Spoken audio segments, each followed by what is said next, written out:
So నేను చేసిన fry మా ఇంట్లో చాలామందికి చాలా ఇష్టం. సో వాళ్ళు అది చేయమంటారు కాబట్టి ఈరోజు మీకోసం నేను చేసి పెడుతున్నాను. సో ఫస్ట్ ఆఫ్ ఆల్ మీరు ఆయిల్ అనేది తీసుకొని ఒక 2 to 3 స్పూన్స్, ఆ తర్వాత కరివేపాకు అనేది వేయండి అండ్ మీ ఆనియన్స్ వేసాక బాగా వేయించండి. సో అది ఒక బ్రౌన్ కలర్ వచ్చే వరకు చేయండి. ఆ తర్వాత కొంచెం చిట్టికాయల పసుపు వేసి వేయించనియండి. ఆ తర్వాత కొంతసేపు అది బాగా ఫ్రై అయిన తర్వాత మంచి కడిగి పెట్టిన చికెన్ అనేది వేసుకోండి.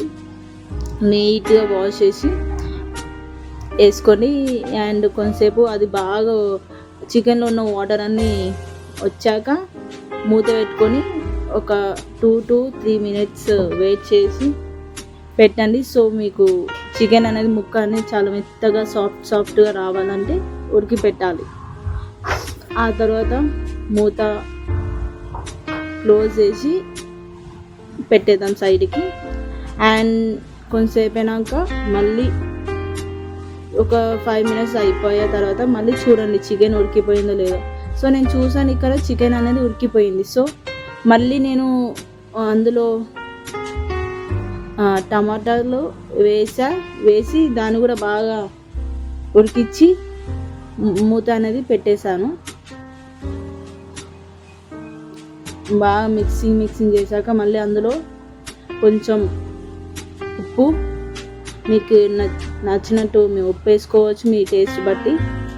అండ్ అందులో మసాలా, గరం మసాలా అండ్ మీ ఇంట్లో ఏమేమి మసాలా ఉన్నాయో అవన్నీ వేసుకోవచ్చు. నేను గరం మసాలా అండ్ ధనియాల మసాలా అన్నీ వేసుకున్నాను.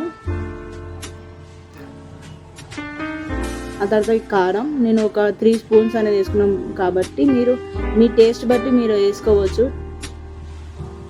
అండ్ కొంచెంసేపు పక్కకు అంటే మళ్ళీ ఒక బాగా కారం అనేది కలిసిపోవాలి కాబట్టి మూత పెట్టేసి తర్వాతకి మళ్ళీ మీరు మన ఇంగ్రీడియంట్ చికెన్ మసాలా అనేది కంపల్సరీ వేస్తేనే దానికి టేస్ట్ అనేది తెలుస్తుంది. సో చికెన్ మసాలా వేసాక బాగా కలుపుకొని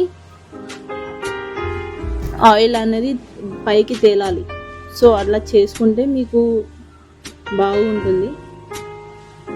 సో మన చికెన్ కర్రీ అని రెడీ అయిపోయింది. సో లాస్ట్కి కొత్తిమీర వేసుకుంటే మీ చికెన్ ఫ్రై ఈస్ రెడీగా.